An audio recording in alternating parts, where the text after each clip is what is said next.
Nothing like a good smoke.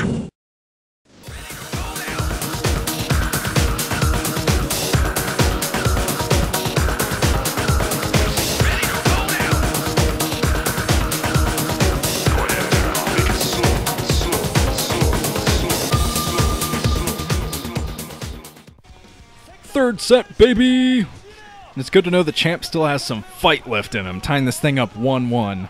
But I have to say, if JangBi had been a little bit more successful with his Dark Templar harassment earlier in the game, that would have been a much easier game for him.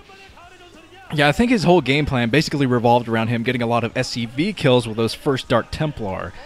But yeah, he just couldn't keep track of those turrets. I don't even think he saw that one turret to the southern side of the command center main, because that's the one that ended up shutting him down, I think. He got caught between two turrets and just got cleaned up by those vultures. But if he had taken down the turrets and made Fantasy transfer over with those SCVs, run them out of harm's way, yeah, he would have had a much easier time, because that was a pretty good strategy from JangBi. Very wacky, which I hope to see more of from JangBi. JangBi's been playing so wacky in this series so far. I would expect nothing less on the following maps, but here we go. Starting off again. We'll see what kind of ridiculous, proxy, cheesy, all-in nonsense we see in this game. Early scouts. Do it, man. Scout rush. Except down at the 5 o'clock position in purple is Fantasy. That means up at the 2 o'clock position in green is JangBi. I think I just saw Fantasy yawn there. Another day at the office for Fantasy.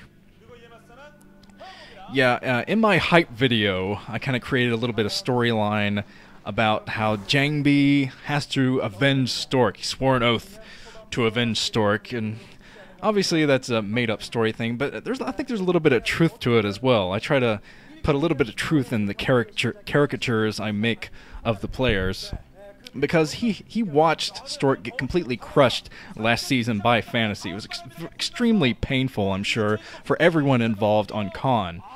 For Stork to get crushed 3-0. I mean, Stork's such a great player and so good versus Terran. To see him go down 3-0, even to a player like Fantasy, was probably very, very hurtful for everyone on Con. And I forgot to mention that too, but this matchup is the best matchup for both players. Versus Terran is JangBi's best, and versus Protoss is Fantasy's best. So they're both playing their best matchups, which is why I was so excited for this this series in the first place. Even more than the versus Stork one, the Fantasy versus Stork, because I thought the Fantasy versus Stork would go 3-0 one way. It didn't go the way I expected, but I knew it would be kind of a slaughter fest between the players, and it's good to see this one starting off tied already. I'm going to see a lot more competition in this game, and JangBi finding Fantasy in the first position, so he knows that Fantasy is going to try to wall off inside of his natural expansion, or do somewhat of a wall off there. There's Go Rush and Sue in the audience. Sue got to be a little bit pissed. There's the guy who eliminated me. Although if Sue had won, he would have had to go up against his teammate Fantasy, which would have been awkward and weird and strange. And I don't think anyone wanted to see Sue in the finals. Not yet, anyway. He hadn't really garnered the respect. And there's Go Rush again. Hi, Go Rush. He's a commentator now. And if you haven't seen Stork versus Go Rush, one of the best games ever played, you should do yourself a favor and watch that one. Devourers in that game, so awesome. Every single spell in StarCraft, I think, was used in that game. Well, in Protoss and Zerg sense, anyway.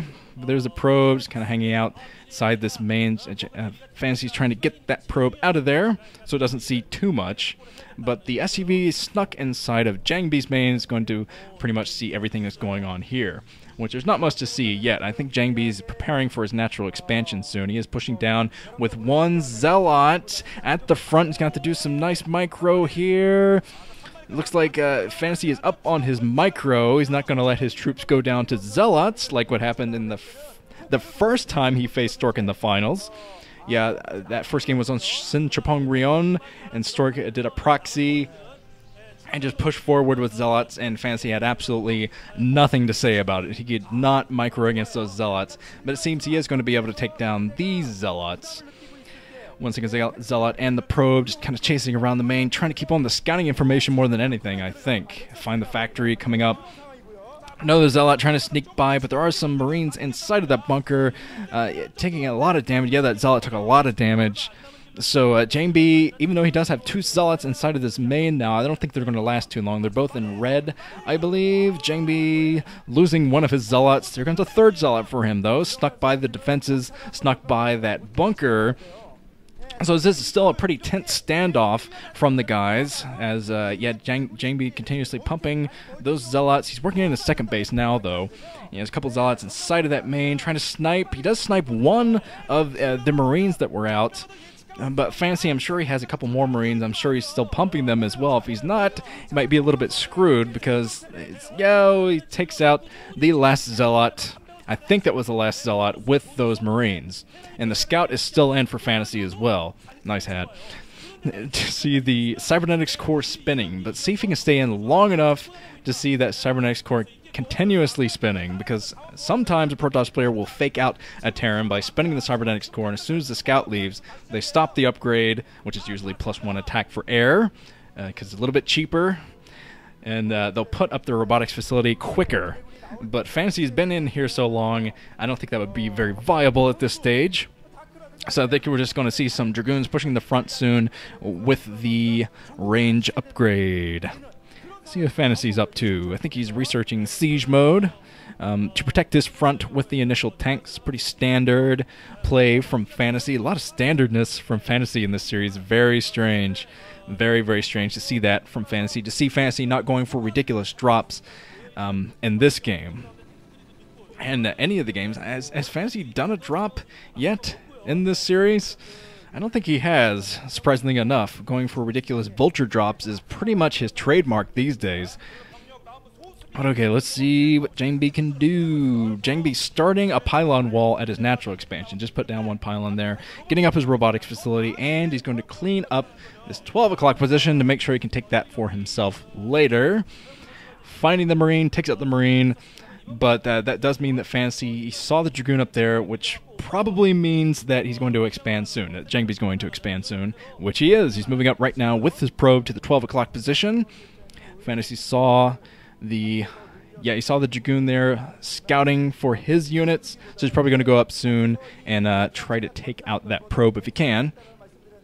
Here's the armory coming up for Fantasy on the other side. Pylon wall started by JangBi. He's starting a pylon wall at his 3rd base. There is 1 SCV going up there to scout. It finds the Dragoon at the choke of that base, so we can probably assume that base is coming up since JangBi put down his Dragoon for the defense. And now I think, oh man, the SCV almost snuck inside of the main. Almost snuck inside of that main. That would have been some very excellent scouting information for Fantasy to see this coming up. But no, the robotic support bay being used as part of the wall at the 12 o'clock position, kind of interesting from JangBi. So he is going to try to start things off with a little bit of Reaver harassment. And if JangBi, Fantasy rather, goes up there to harass, he's going to find that robotic support bay and know exactly what's up. And there's a shuttle out there for JangBi. Let's see what's happening. A couple of additional factories coming up for Fantasy. Still pretty standard play from him. The 3rd base going to come up soon, and JangBi will transfer over with some probes soon. And okay, let's see some Reaver harassment coming up. That was free in the audience, of all people. Not sure why members of Wounded Stars are in the audience, but they are anyway. Maybe he's a friend of one of the players. Possibly JangBi. Protoss players tend to stick together like glue. Yeah, there was a kind of a race battle in the Pro League, kind of show matches of the races playing each other, and races kind of sitting on the bench with each other a couple seasons back, and you could tell the Protoss players a lot more chummy than the other players. And the Terran players didn't really talk to each other. Zerg players kind of talked to each other a little bit. The Protoss players were giggling and laughing it up. You can tell they're friends in real life. So it's always good to see that. But here comes the first Reaver harassment. Fantasy's prepared for this. Oh, he has his Goliath. He finds the shuttle, but he was not able to get off a single shot on it. but at the same time, JangBi was not able to do any kind of harassment whatsoever. He might try to swing back and do some harassment behind that natural expansion, but that would be a little bit risky because Fantasy knows that the shuttle is out now. He's expecting harassment on both of his bases. So he's getting prepared to snipe the shuttle again if JangBi should move in for some more harassment. Here comes the Observer going down, trying to find a safe spot to drop the Reaver. But at least he has the Observer in now, and hopefully Fantasy does not see the glitch on the map, know what's up, and snipe that thing. Alright, science facility coming up for Fantasy. Going to be working on science vessels and his upgrades for the ground units. For his mech troops. He has an awful lot of tanks already, and it looks like he's just pushing forward with his tank line to position his third base to get that defensive line going. But alright, let's take a look. The pylon wall almost done at that natural expansion for JangBi, picking up a Reaver. He probably has 2 Reavers in that shuttle now. There's Citadel of Adum for JangBi. He's taking up the entire tree right now. Going to have the Templar Archives out soon.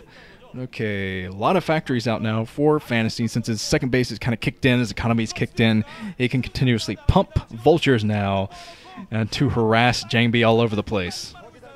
Alright, JangBi has 2 shuttles, and he's moving in with both. He's going down the map with 2 shuttles to drop inside this main. Thing scouted by Fantasy. Fantasy has the SCV and to scout, so I don't think JangBi's going to be able to do this. He just dropping some units. He gets out of there with his Reaver shuttle just to make sure those Reavers would be okay, but he dropped the Zealots inside of that main to get rid of these Goliaths. The Goliath's going straight for the shuttle. The shuttle trying to get back there and get some SCV kills. Looks like that's going to be a dud scarab, but the 2 Reavers back here just causing all kinds of havoc. Let's see if Fantasy can get close enough with those tanks to really take these things out. You get the siege mode. Fantasy looks like he devoted his energy to taking out those Zealots, though. It's kind of a strange play from him to use his first tank shot for the Zealot, but either way, he's not close enough right now with his tanks to take out the Reavers. The Reavers get a little bit of additional damage done, take out the supply depots, and that was a pretty successful attack from JangBi. Well executed. And, yeah, keeping that one shuttle out of harm's way was especially nice, and he's taking out that scout at the 3 o'clock position. Because that would have been bad if that thing survived again. If he tries to go in for another attack later, which he most undoubtedly will. There's some upgrades being researched at the 12 o'clock position for JangBi. Hasn't started his 4th base yet, I don't think. So he's just focusing on, trying to pressure the front as best as he possibly can. Whoa, there's going to be a lot of troops from JangBi soon, pressuring the front. The 4th base was started at the mineral-only base, right next to the natural expansion. There is Fantasy trying to drag some mines into those Zealots. He takes out most of the Zealots there, but a huge amount of troops coming in from JangBi off of these 3 bases. He's going to try to end it from this and a push through. If he does have his shuttles, he does have his shuttle in play. Might be able to drop on top of these tanks with Zealots. Zealot bombs on top of the tanks. Defensive matrix from Fantasy, though. Looks like he'll hold the line for the time being. A lot of Dragoons going down, but it seems that the Zealots are able to clean it up. Yeah, the Zealots do clean up everything. Still a ton of Zealots left for JangBi at this natural expansion for Fantasy. So Fantasy not able to deal with this at all. There's a Reaver shot. Another dud scarab, unfortunately. Could have taken down a lot of SCVs with that, but it seems that JangBi's going to be able to do this thing anyway. And just pushing forward the brute force yet again with the Reavers. Reavers kind of his saving grace in this game. Forced Fantasy to spend so much attention on the main instead of macroing up at the same time. But here comes, yeah, GG from Fantasy. And now JangBi is up 2. Can you believe it? So JangBi up 2 against the reigning champ. And we're going to be moving into the 4th set, which will possibly be the last. All right, guys, I can't wait any longer. Let's move on.